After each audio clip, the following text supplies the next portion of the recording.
Hello and welcome back.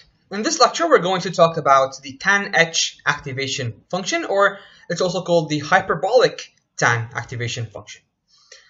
So in the previous lecture, we talked about the sigmoid function, and we said that it squashes the value given to the sigmoid function, which is z here, to a range between 0 and 1. So any input given, the output will be in a range between 0 and 1.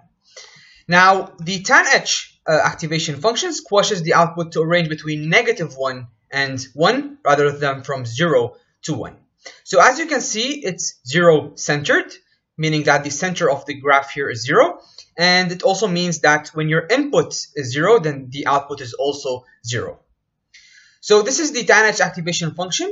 It's 1 minus e to the power of -2 times your input, x here is your input, divided by 1 plus e to the power of -2 times your input.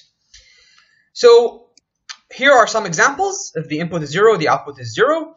If the input is 1, then the output is 0.761. So if the input is 1, then if you follow the graph, the output will be somewhere around 0.7621. If the input is -0.5, which is somewhere around here, then the output will be -0.462, and if the input is 1.2, then the output is 0.833. So these are some examples of the Tanh activation function.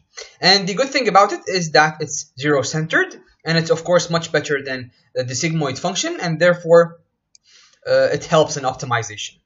Because when you have a 0-centered activation function, then your optimization will be better.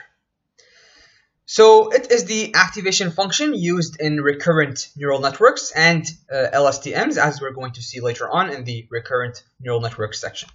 Let's have a look at the derivative of the Tanh activation function. So it's basically 1 minus Tanh of your input squared. Now here the square is for the output of Tanh. Realize that I'm putting the brackets here, which means after Tanh, then we square the results. So the maximum value of the derivative of the Tanh is 1. And therefore, you won't have this problem in the sigmoid function, which we discussed, which is the vanishing gradient problem. Now here it still occurs in the Tanh activation function when you're using a vanilla recurrent neural network, as we're going to see later on, then it still occurs.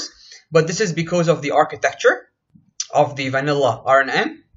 So the gradients may still vanish if you use the Tanh function, but of course it's much better than the sigmoid activation function. Okay, so this is it for this lecture. Thank you very much, and I'll see you next time. And in the next lecture, we'll be discussing about the ReLU activation function.